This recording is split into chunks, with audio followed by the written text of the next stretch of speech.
하나님이 세우시고 지키셔야 헛수고 헛건물을 하지 않는 것이기 때문에 생명의 날들이 중단되는 그날까지, 내 심장 박동이 마지막 박동을 하고 주님 앞에 가는 그날까지 오직 하나님만을 온전히 의뢰함으로 기쁨과 보람을 건축하며 이 시대를 살아가는 산돌의 그리스도의 백성들 다 되시기를 주의 이름으로 다시 한번 축복하도록 하겠습니다. 한 의사의 간증 이야기를 들려드리려고 합니다. 미국 루이지애나 주의 한센시 병의 세계적 권위자였던 폴 브랜드 박사의 체험 이야기입니다. 이분은 정말 명의이고 숭고한 의사인데 나병 환자들의 피고름을 직접 손으로 처치해주는 진짜 괜찮은 의사인데, 의학 처치를 다 마치고 숙소로 와서 양말을 벗는데 발 뒤꿈치에 감각이 없습니다. 의심이 나서 예리한 핀으로 복숭아 뼈 아래 부분을 찔렀는데 느낌이 없어요. 그래서 더 깊이 찔렀더니 피는 나왔는데 감각이 없습니다. 나병이었습니다. 그날 밤 폴 브랜드 박사는 가족들과 격리될 것을 생각하며 침울한 나머지 잠을 이루지를 못하고 밤새 뒤척이다가 아침이 밝았는데 자포자기한 심정으로 다시 한번 예리한 칼로 자기 발을 찔렀는데 아! 하고 비명을 질렀습니다. 생각해보니까 어젯밤 장시간 기차를 타고 오면서 좁은 자리에 오랫동안 앉아 있었기 까닭에 신경이 일시적으로 눌려서 압박이 되었고 마비가 되어 있었던 겁니다.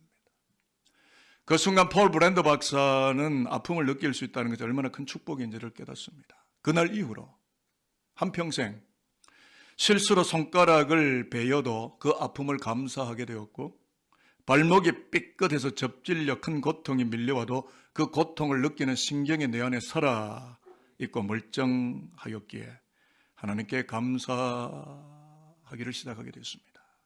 여러분은 어떤 조건들을 가지고 하나님께 감사하십니까? 설교 서두에 목사님 왜 이야기를 꺼내시게 되는가 궁금하실 수도 있는데요. 인생을 살면서 고통과 아픔의 광풍을 만나는 순간이, 예기치 못하게 우리에게 다가오는 순간이 반드시 있게 되는데, 그때 하나님께서는 두 가지의 진리를 우리에게 깨닫게 해주신다는 사실입니다. 하나는 뭐냐 하면 고통과 아픔은 내가 살아있다는 증거이다라는 하나님의 음성입니다. 무감각해지면 안 되는 거죠. 두 번째는 우리가 잘 알지만 요나가 광풍으로 인하여 어디까지 갑니까? 니느웨 항구까지 도달하게 되듯이 오늘 신약 성경에서 읽은 것처럼 바울이 유라굴라 광풍으로 인하여 그 광풍에 실려서 광풍을 뚫고 로마의 나폴리 항구에 도착하게 되었던 것처럼, 지금 우리가 현재 예기치 않았지만 만나게 되는 고통과 아픔의 광풍은 그게 끝이 아니고 엔딩이 아니라 지나가고 있는 프로세스, 과정이라는 것이며, 그 광풍은 궁극적으로 하나님의 목적하신 항구로 나를 나아가게 하는 구속사적 뜻이 실려 있는 매우 고맙고 정말 아름다운 광풍이다. 왜 동의 안 하시는 얼굴로 저를 쳐다보고 계시는 겁니까? 설교 제목이 광풍을 지나서 항구로인데 아마 우리 산돌교회에만 있는 설교 제목일 거예요. 핵심 대지가 뭐냐면 광풍은 인생 바다 위로 거세게 예기치 못하게 숨가쁘게 불어오는 시련과 환란을 말하는 것이겠고, 항구는 영혼의 고단함을 정박하고 생명의 안정과 풍성을 누리고 만나게 되는 그 어떤 현장이라고 이해를 하시면서 여러분이 설교를 들으시면 좋을 것 같습니다. 그래서 오늘 우리는 예수 믿는 우리 모두는, 이 땅 모든 기독인은 광풍이 불어오는 고통의 바다를 지나가서 생명의 항구로 진출하는 필그림, 하나님을 향하여 걸어가는 순례자들이라는 성서적 진리를 시편 기자의 고백을 빗대어 그 고백 속에 들어가서 우리 자신을 다시 한번 인생을 재검토해보고 묵상해보는 그런 시간을 가지도록 하려고 합니다. 오늘 구약 본문 시편 107편 23절로 32절의 말씀은 조금 요약을 한다면 어떤 말씀이냐면, 광풍의 바다를 지나가는 인생의 현실을 정나나하게 보여주고 있는 진리의 교과서와도 같은 말씀이라고 생각하시고 설교를 대하시면 좋겠어요. 23절에 우리가 읽었습니다마는 배들을 바다에 띄우며 큰 물에서 일을 하는 자, 영어로는 sailor, 선원들, 항해사, 문자적으로는 선원들이에요. 항해 전문가들이란 뜻인데요. 이면으로 성서적 입장이나 구속사적 입장으로 들어가면 큰 물, 곧 험한 파도와 광풍에 도전하는 바다를 항해하는 이 땅의 모든 인생, 저와 여러분 오늘 3부에 배운 우리 모두를 말하고 있다는 것을 염두에 두시고 오늘 시편을 다시금 읽으시면 이해가 되고 은혜가 될 거예요. 그러면 여러분, 시편 기자는 왜 인생의 광풍의 바다를 지나가는 선원들과 같다라는 이런 은유나 직유법을 쓰면서까지 우리 인생을 말하려고 했을까요? 이것을 확인시켜주는 말씀이 25절 말씀인데 화면을 한번 보실까요? 이 모든 광풍, 이 모든 바람, 이 모든 상황의 주인은 여호와 하나님이죠. 내가 아니라는 거예요. 자, 25절 다 확인되셨으면 아멘입니다. 아멘. 여호와께서 시작. 여호와께서 명령하신즉 광풍이 일어나 바다 물결을 일으키는도다. 자, 이 말씀을 좀 더 리얼하고 예리하게 현실감 있게 번역을 한 쉬운 성경이 현대인의 성경 또는 현대어 성경이 있는데 이 현대어 성경을 보면 이렇게 적혀 있습니다. 하나님이 한번 명령을 내리시면 미친 듯 바람이 불어대고 파도가 휘몰아쳐 라고 번역을 했습니다. 이런 겁니다. 하나님이 바다를 창조하셨는데 하나님이 창조하신 바다에는 미친 바람, 광풍과 휘몰아치는 파도가 있다 라는 겁니다. 그런데 우리가 여기서 정말 교만하지 말고 조심하며 이 성경을 읽어야 되는 게 뭐냐면 하나님은 우리를 어렵게 하시려고 바다의 광풍과 큰 파도를 일으키시는 건 아하 알았네. 이제 보니까 내 인생이 이렇게 어렵게 꼬이고 힘들어지는 건 하나님 때문이구나 라고 교만하게 오해하면서 이 말씀을 들여다봐서는 안 된다라는 것입니다. 이 말씀은 하나님의 권능과 주권을 고백하는 히브리 시인의 신앙 고백서라는 거예요. 그것을 보여주는 게 30절인데요. 자, 화면을 보시고요. 저 구절을 한번 읽어볼게요. 그들이 누굽니까? 인생들이, 항해 전문가들이. 같이 읽을게요. 시작. 그들이 평온함으로 말미암아 기뻐하는 항구로 인도하시는도다. 기뻐하는 항구로, 소망하는 항구로, 기대하는 항구로. 무엇 때문에요? 풍랑 때문에. 그러니까 말씀의 구조와 방향을 한번 잘 구조를 보시면 좋은데요. 25절에 미친 바람 광풍이 휘몰아쳐 오지만 30절에 나오는 것처럼 하나님 그 광풍 속에서도 그 광풍을 통하여 그 광풍으로 인하여 항구로 인도해 주시는 분이 하나님이시다라는 신앙 고백이 그 안에 담겨 있는 겁니다. 제가 이렇게 묵상을 했어요. 거친 파도와 광풍이 롤러코스터처럼 항해자들을 흔들어 놓을지라도 하나님의 능력과 주권 아래 있다면, 믿음이 있다면, 확신한다면 결코 두려워할 일이 없다라는 것이고, 그러므로 어떤 광풍도 큰 파도도 인생 항해를 중단시키지 못하게 될 것이며 바라고 소망하는 항구, 헤이븐, 그 항구로 인도해 주는 정말 내 인생사에 너무너무 고마운 바람을 하나님이 보내신 것이다. 광풍에 대한 신학적 이해입니다. 자, 여기서 우리가 놓치지 말아야 될 놀라운 확고부동한 결코 포기치 말아야 될 진리가 있는데요. 그게 뭐냐면 항구까지, 이 바라는 소망하는 항구까지 가려 할 때 평온하고 안온하게 가지 않고 광풍을 지나서 광풍에 실려서 광풍을 뚫고서야 가게 된다는 말씀이 오늘 시인의 고백인데요. 26절과 27절을 읽겠습니다. 그들이 인생들, 항해사들이.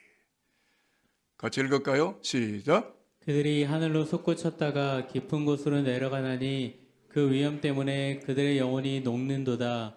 그들이 이리저리 구르며 취한 자같이 비틀거리니 그들의 모든 지각이 혼돈 속에 빠지는도다. 이 구절을 가지고 제가 조금 붙들어 늘어지려고 합니다. 그리고 붙들어 늘어지고 설교를 묵상을 했는데요. 광풍이 어느 정도냐면 영혼이 녹아내린다. 여러분, 영혼이 녹아내린 적 있었어요? 그런 경험 하셨나요? 아마 있으실 수도 있으실 것 같은데요. 영혼 녹으면 어떻게 되는 거죠? 사탕이 녹는 것도 알고 물체가 녹는 건 아는데 영혼은 어떻게 녹는 거죠? 제가 말씀을 묵상하다가 Perfect Storm, 미국에서 본 영화인데요. 이 영화가 떠올랐어요. 이 storm, S-T-O-R-M, storm은 풍랑, 풍우, 광풍이라는 뜻인데 어느 정도냐면 오늘 시편 기자 26절에 고백을 한 것처럼 하늘로 솟구쳤다가 바다 저 아래쪽으로 떨어지는 고통이 몰아쳐 오는 미쳐버린 바람, 광풍이 퍼펙트 스톰이라는 거예요. 여러분 이 바람 만나보셨나요? 시인이 뭘 고백하기를 원하는 걸까요? 한국까지 가는 길이 결코 호락호락하지 않다라는 것입니다. 인생의 항해길이 그렇게 만만하지가 않다라는 것입니다. 무서운 미친 돌풍과 같은 크라이즈 윈드, 아주 무섭고 매서운 바람이 내 인생의 바다 위로 몰아쳐 오게 된다라는 것입니다. 제 경험을 말씀드립니다. 저는 백령도에서 해병대 군 생활을 하고 약 40여 년 전 제대를 했습니다. 백령도, 대청도, 소청도를 오가면서 훈련을 하게 되는데요. 떼구리배 하나를 타고요. 큰 배도 아닙니다. 가는데 파도가 미쳤는데요. crazy. 미쳤는데 이 배의 선두가 하늘을 향하여 솟구쳤다가 바다 저 아래쪽으로 내려바뀌는데 정말 영혼이 녹아내리는 것만 같았습니다. 롤러코스트. 용인 자연농원 에버랜드에서 타는 거는 저리 내다 앉으라 할 정도로 업, 다운이 심한데 그날에 먹은 음식 다 토하고 위장, 대장, 십이지장, 항문 쪽에까지는 모든 소화되어버린 음식물들까지도 목구멍으로 역류해서 올라올 것만 같은 고통이 몸 안에 머물고 몸을 쥐어짭니다. 차라리 죽는 게 낫겠다. 거기서 끝이 아니에요. 27절에 보면 시인이 뭐라고 고백하냐, 모든 지각이 혼돈 속에 빠지는 듯하라고 했는데 광풍 앞에서 노련한 인간 항해사의 항해술이 소용이 없고 술 취한 자처럼 비틀비틀거리기만 하고 자기 몸을 가누지도 못하고 영혼의 가닥을 잡지도 못한다는 그런 고백인데요. 지각이 혼돈 속에 빠진다고 해서 이 지각이 히브리어가 호크마, 지혜입니다. 항해자의 노련한 지혜가 아무리 출중하고 뛰어나도 이 미친 바람이 달려들면 혼돈함 속으로, 카오스 속으로 빨려 들어가는 인생의 현실을 만나게 된다. 아마 시인은 이 현실을 인생의 바다에서 만났기 때문에 이 고백을 합니다. 내 지각과 내 지혜가 혼돈한 물결 속에 빠져버리고 말았다. 여러분 경험이 안 통합니다. 박사학위가 안 통합니다. 대통령이라고 안 됩니다. 법무부 장관이라고 안 됩니다. 여가부 장관이라고 안 됩니다. 구청장이라고 안 됩니다. 얼굴 잘생겼다고 안 됩니다. 예쁘다고 안 됩니다. 케이팝 잘한다고 안 됩니다. 경험이 안 통합니다. 실력이 안 먹힙니다. 속수무책입니다. 아무것도 할 수 없어요. 그게 인생입니다. 그러면 여러분 끝입니까? 하나님은 끝내실 작정이 있습니까? 새로운 기술이 하나님에게 있습니다. New technology. 하나님에게만 이 기술이 있습니다. 이제 그 기술을 우리가 점검받기를 원하는데요. 28절부터 30절까지 이 말씀을 보겠습니다. 이에 그들이, 이에는 뭘까요? 완전히 영혼이 녹는 것 같고 지혜가 혼돈 속에 빠져들어가 버린 그때에서야 그들이 하나님을 찾습니다. 인간이 포기해야 하나님이 일하십니다. 인간이 무너질 때까지 하나님은 기다리고 계시는 거죠. 자, 28절부터 30절까지 다시 한번 우리가 읽어봅니다. 이에 그들이 시작. 이에 그들이 그들의 고통 때문에 여호와께 부르짖음에 그가 그들의 고통에서 그들을 인도하여 내시고 광풍을 고요하게 하사 물결도 잔잔하게 하시는도다. 그들이 평안함으로 말미암아 기뻐하는 중에 여호와께서 그들이 바라는 항구로 인도하시는도다. 광풍의 실체는 무기력입니다. 광풍 앞에서 항해자는 아무리 노련하지만 무기력해졌습니다. 여러분 인생에 자신이 있으십니까? 여러분의 힘으로 이 험난한 바다 지나갈 자신이 있으십니까? 공부 좀 하셨나요? 조금 재력이 있으신 분이 계십니까? 오늘 본문을 잘 읽어보면 광풍 앞에서 시인은 아무것도 할 수 없고 무기력했습니다. 왜냐하면 풍랑을 잠잠케 할 호크마 지혜가 나 자신 안에 없다는 것을 알았기 때문에 절대자 하나님 앞에 무릎을 꿇습니다. 그리고 부르짖습니다. 이 부르짖는다는 말이 차아크라는 단어입니다. 소리질러 간청하다, 큰 소리로 기원하다라는 뜻인데요. 다급할 때 나오는 매우 날카로운 소리입니다. 여러분 우리가 언제 다급해집니까? 내 힘으로 안 될 때, 자식들 내 마음대로 안 될 때, 비즈니스, 내 산업의 자리, 인생의 자리, 인간관계, 모든 것 내 마음대로 안 될 때, 큰 풍랑이 덮어버려서 내가 죽은 것처럼 되어버렸을 때에 저와 여러분 조용조용 기도합니까? 아주 젠틀하게 기승전결, 아주 그냥 차분하게, 아주 솜씨있게 기도합니까? 으악! 살려주세요! 신사대로 기도하세요? 차악! 부르짖음입니다.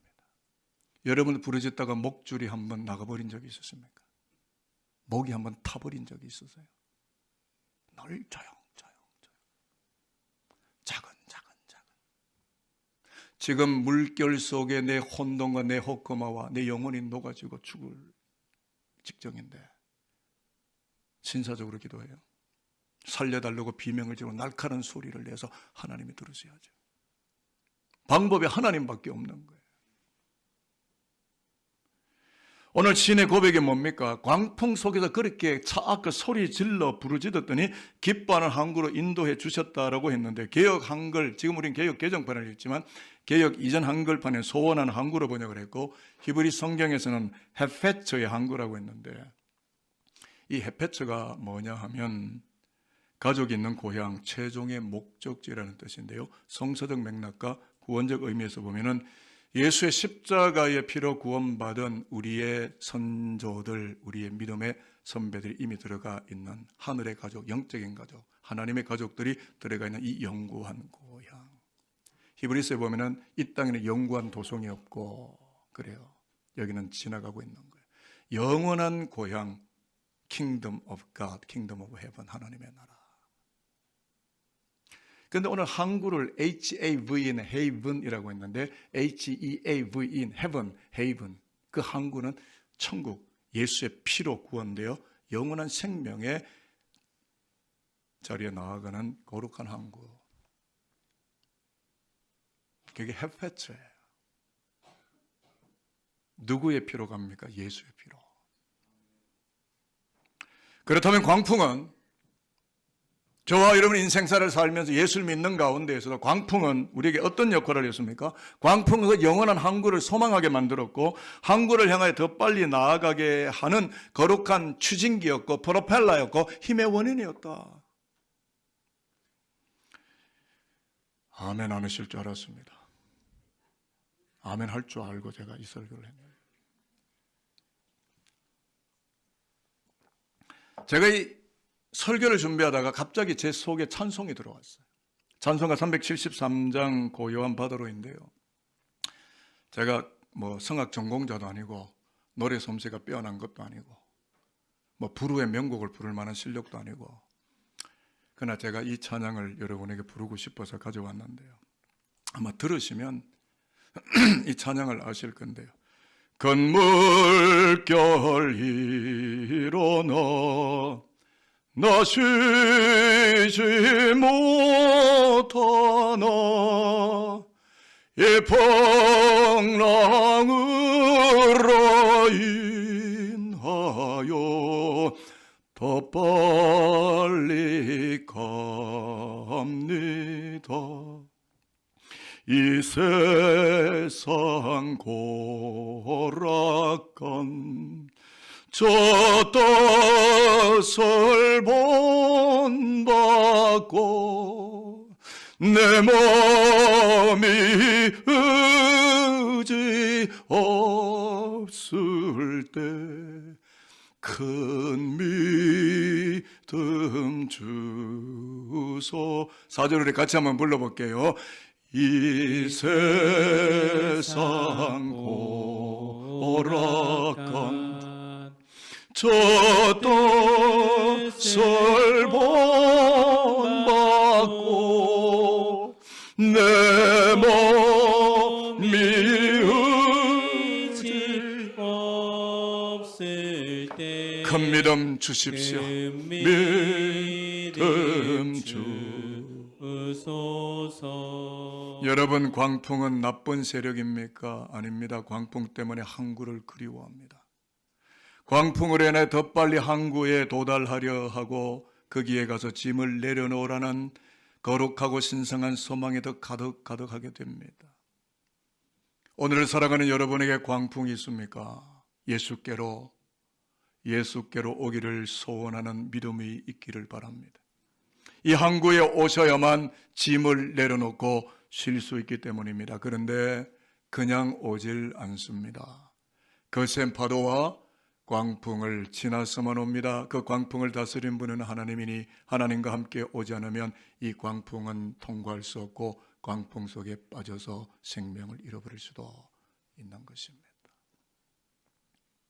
그러므로 테크놀로지, 뉴 테크놀로지, 새로운 신기술이 들어왔습니다. 차아크, 부르짖어 기도하고 하나님 나를 살려달라고, 나를 구원해달라고, 내 자녀들을 건져달라고 신사적으로 기도하는 게 아니라 악을 쓰며 악바리로 비명을 지르며 날카로운 소리로, 샤프한 목소리로, 신사적인 목소리가 아니라 생명을 거는 목소리로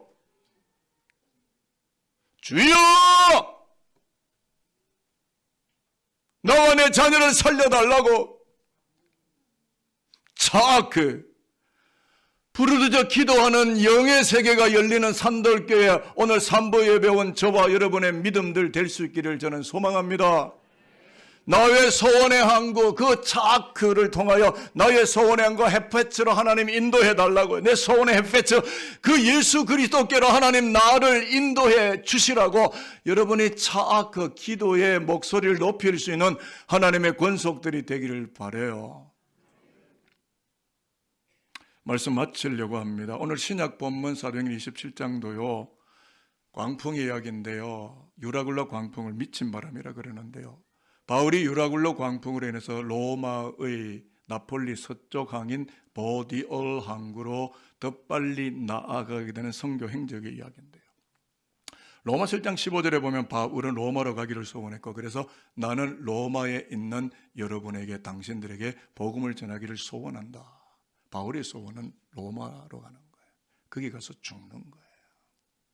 그리고 소원의 항구에는 로마 보디올 항구에 서둘러 도착했고, 무엇 때문에요? 광풍으로 인하여.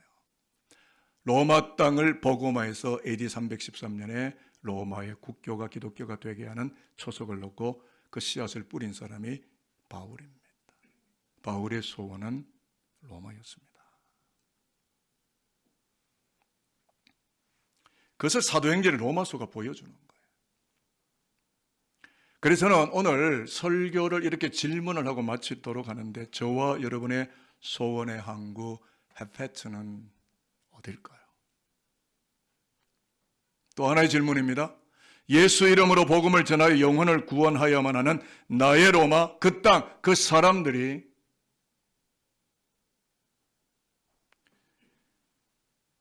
나의 소원의 항구는 아닐까요? 기도하겠습니다.